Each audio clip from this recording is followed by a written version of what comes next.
Nasa 100 Pilipino o naghihintay ngayong mailigtas ng Cambodian Police mula sa mga tinaguriang scam hubs ng bansa.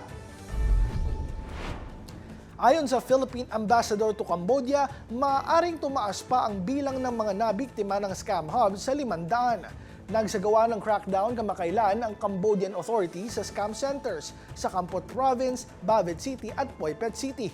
Sa mga ginibang scamming compounds na ito, sa pilitang pinagtatrabaho ng mga sindikato ang mga banyagang pinangangakuan ng sweldong 1,000 dolyar kada buwan.